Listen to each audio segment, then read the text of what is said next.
Salve, salve rapaziada, beleza? Não repare a minha cara, pós-treino, sono, sem dormir, sem comer, essas coisas. Mas, foda-se. Hoje a gente vai falar um pouco dos sistemas básicos de periodização, que são sistemas lineares. A gente vai descobrir mais ou menos ali como que faz esse negócio, né? As periodizações de powerlifting, elas são como um sorvete. Casquinha, só a casquinha. Visualiza a casquinha, agora deita a casquinha. Elas são como um cone. Eu acho que deu para entender. Então, a maioria das periodizações, elas começam por uma fase que a gente chama building. E nessa fase, como o nome diz, building, em inglês é construir. A gente vai começar a construir.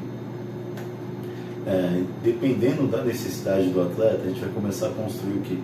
Tamanho, força, proficiência no movimento, depende do que o atleta precisa. Mas quando a gente fala do básico, né, se a gente for transmitir isso da forma mais simples possível, a parte básica das periodizações de powerlifting na fase de building consiste em alto volume e baixa intensidade. Lembrando que isso é o básico. Quando a gente para ver as necessidades e a tolerabilidade de cada atleta, esses fatores mudam, não divergem muito, mas mudam. Vamos usar, por exemplo, um atleta, eu sou uma pessoa que tem baixa tolerabilidade a volume. Entretanto, volume para nós é tonelagem. Tonelagem se calcula da seguinte forma, né? Sets, reps, carga. Pô, eu fiz 2x3 com 200 quilos, vai. 2 vezes 3 são 6, então 6 vezes 200 é o quê? 1.200. Então essa foi a tonelagem, né? Final das working sets. Beleza. Só que se eu fizer, por exemplo, 12x1, foram 12 repetições. Aí se eu fizer 2x6, foram 12 repetições. Se eu fizer 3x4, foram 12 repetições. Se eu fizer 4x3, também foram 12 repetições. Então a tonelagem final é igual. Isso é o que diverge de acordo com a tolerabilidade de cada atleta. Por exemplo, né, postei no Instagram agora há pouco, né, no recomeço de bloco. Eu fiz ali 255 para 6x2. Como a minha tolerabilidade ao volume é baixa, eu faço 6x2 tranquilamente, numa boa. Só que se eu for inverter isso e fazer 2x6, as primeiras 6 reps ali saem ok, o segundo set, a 5, a 6 saem cagadas, né? Tem ali uma certa quebra na técnica do movimento, e isso quebraria, né, a parte que a gente fala de construir proficiência no movimento, ou seja, ficar tecnicamente cada vez melhor. Esses são os primeiros fatores que divergem de acordo com a necessidade de cada atleta, no bloco básico de building. No bloco de building, a gente também tem uns negocinhos, né? Como o nome diz, building, chega assim bem perto de bodybuilding, porque é na fase de building que a gente faz mais acessórios voltados para a hipertrofia, né? Construindo. Como eu falei, eu não sei o que eu vou construir, depende da minha necessidade. Mas que eu vou construir alguma coisa, eu vou. Então, existem determinadas musculaturas que, se forem fracas, atrapalham o nosso desenvolvimento, né, no geral. Por exemplo, o atleta que faz terra sumô e o próprio low bar squat, se esse atleta tiver um glúteo fraco, o lockout do terra sumô fica prejudicado, né? O próprio lockout do squat fica prejudicado. Então, o powerlifting, o básico do básico, consiste em achar um ponto fraco, trabalhar em cima desse ponto fraco, e assim que você sanar esse ponto fraco, adivinha só, aparece outro ponto fraco, e aí você vai trabalhar em cima desse outro ponto fraco, porque a gente não consegue manter tudo forte por inteiro, sempre tem alguma coisa que fica para trás, alguma coisa que a gente esquece, porque se a gente for focar em tudo, a gente vai simplesmente treinar 5 horas por dia. E isso para nós não é benéfico. Por isso que a gente periodiza os nossos treinos. Então, tá tudo bem. Nesse mesociclo aqui, lembrando que a gente divide os ciclos em unidades. microciclo, semana, mesociclo, mês, macrociclo, a unidade maior, todo bloco, 1 mês, 2, 3 meses, dependendo aí, né, da sua necessidade. Mas vamos a uma breve suposição que a gente vai trabalhar nisso, né? Então a gente vai lá. Nesse mesociclo aqui, ou nesse microciclo que seja, eu vou focar no meu posterior de ombro, porque meu supino está instável, eu vou agachar lombar, a barra fica escorregando, eu tenho medo de quebrar o braço igual aqueles caras que eu vejo no YouTube, ou tenho medo de romper o bico. Ih, caramba, falei de novo. Enfim, então a gente vai, trabalha os nossos main lifts da forma que tem que trabalhar, os acessórios voltados para o main lift, e também vai trabalhar os acessórios voltados para a área que a gente quer hipertrofiar.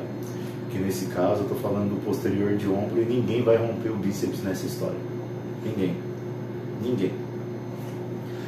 Da mesma forma, o atleta ele faz terra convencional, faz low bar squat, mas esse atleta ele tem um posterior fraco, pequeno também.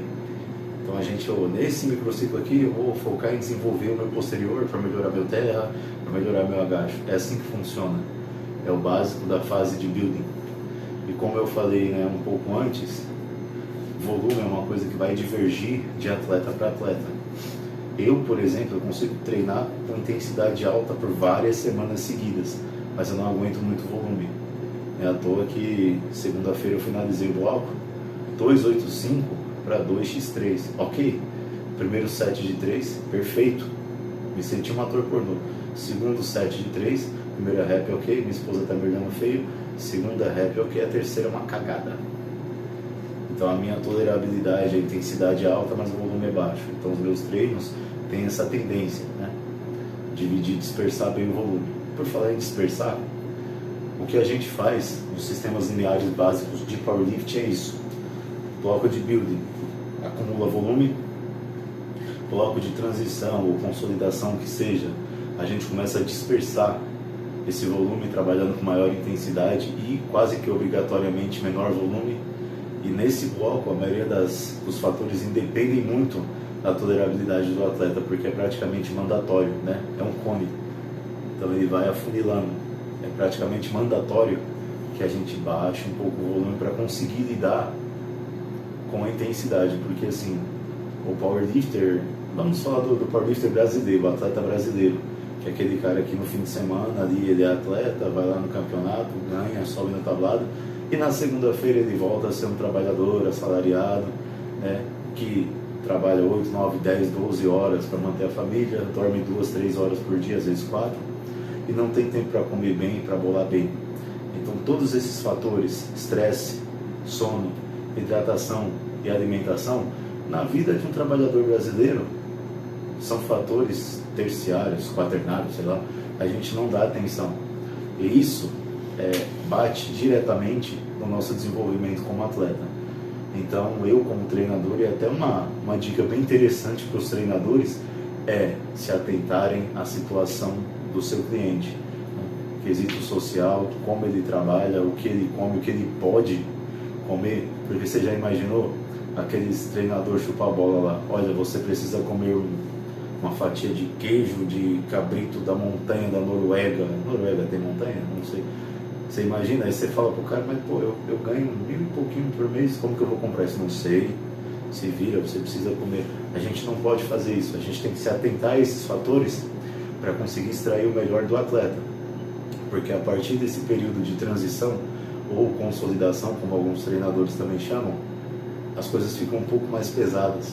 E se o atleta não conseguir se recuperar bem, a gente tem duas opções: ver o atleta falhar, se frustrar, se machucar, ou a gente pode fazer o procedimento que eu costumo chamar de reset, que a gente chega na fase de transição e quando a gente vê que o desempenho do atleta, por fatores externos, começa ali a ter uma certa queda, né, não está indo do jeito que a gente esperava e nem que o próprio atleta esperava, a gente reseta o atleta, a gente volta a algumas casas em uma intensidade X, né, eu gosto de voltar na casa dos 75% e alterar o volume. Só que como eu sou exagerado, eu sempre altero o volume para mais. Ou seja, se no começo do bloco, no building ali, o atleta ele fez 12 reps na casa dos 75%, eu volto para lá, ele vai se sentir melhor, vai descansar, mas eu faço ele fazer 13 ou 14, porque como a gente fala, né, no princípio, linear, progressão linear, periodização linear, o básico da linearidade é essa, né? Volume cai, intensidade sobe. A intensidade caiu, o volume subiu, e assim sucessivamente, mas obrigatoriamente a intensidade, né, a tonelagem final de uma semana tem que ser superior à outra, você vai estar progredindo. E isso que diz são os números, né? É toda uma conta de multiplicação chata, e eu até comprei uma lousa, né, para mostrar isso para vocês, né? Só que, primeiramente, a minha letra é feia pra porra, e segundamente eu esqueci de pôr na parede. Eu tô gravando para vocês, é meia-noite, significa então que eu sou uma pessoa que não tem muito tempo para fazer isso. Eu tiro às vezes algumas horas de folga e tal para arrumar alguma coisa dentro de casa, como um marido comum, mas eu não tenho tempo para os pormenores, então não dá para eu mostrar para vocês matematicamente falando agora. Mas é mais ou menos assim que funciona. Aí beleza, quando a gente vê que o atleta, apesar de todas essas intempéries, que são as contas para pagar, salário curto, muito trabalho, pouco descanso, quando a gente percebe que, apesar de tudo, o rendimento do atleta está de acordo com o que a gente tinha programado, aí a gente pode seguir. A periodização ainda continua se afunilando. Então a gente vai chegar na hora do vamos ver, a gente vai chegar no final, né, da periodização linear, que é quando a gente começa a trabalhar com doubles ou singles, embora nas últimas semanas de preferência sempre singles, e a gente dá ao atleta ali alguns dias para descansar e faz um teste de máxima para ver se ele atingiu os números que a gente estava esperando. Vejam bem, a gente trabalha em cima de uma máxima projetada. Tudo bem, a gente tem que ser realista, né? No meu último PR foi 260 no terra, é um movimento multiarticular que tem ali uso de muitas estruturas. Vou periodizar em cima de 270, até porque não faz sentido você bolar uma periodização em cima de uma carga que você já levanta. Você não está trabalhando para levantar aquela porra, você já levanta. Então a gente tem que trabalhar em cima de uma carga nova, que é um dos princípios básicos de qualquer tipo de periodização, seja linear, ondulatória, mista, que seja. A gente trabalha em cima de uma carga projetada. Entretanto, tu não é vidente, tu não é Deus, e tu não faz a mínima ideia se teu corpo vai estar apto a levantar aquela carga no final do bloco. Com a periodização, a gente atenua a chance de falha. Ou seja, é muito provável que, se você treinar bem, como está ali desenhado, dormir bem, se hidratar bem, se alimentar bem e conseguir lidar com todo o estresse do seu dia a dia, é provável que você consiga levantar aquela carga no final do bloco, mas não é mandatório. Então, muitas vezes o seu treinador te entrega um projeto bem elaborado, de periodização bonito e tal, e por mais que você faça tudo certo, você vai chegar no final e não vai conseguir o resultado almejado em números. Ou às vezes ele te dá o planejamento todo bonitinho, você caga todo o planejamento do começo ao fim, e chega no final, você consegue.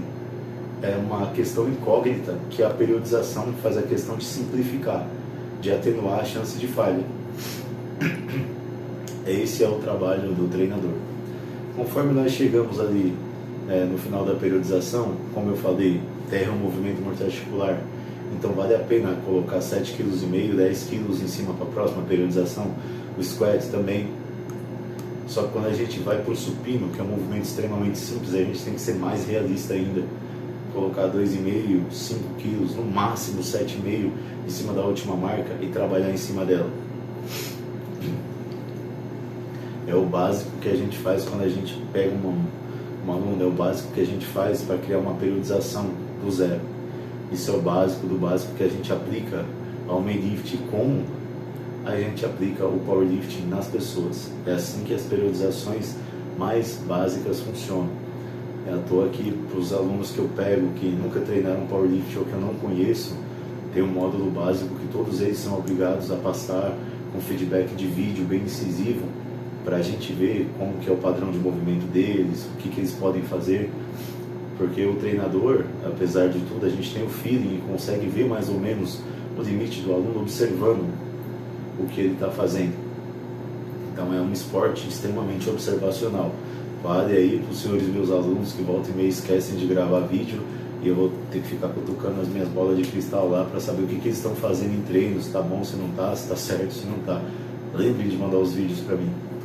Gente, eu vou dividir isso aqui em alguns vídeos para jogar no canal, porque falar sobre periodização é uma coisa longa, chata, extensa. Eu acabei de chegar do treino, estou com sono e estou com fome.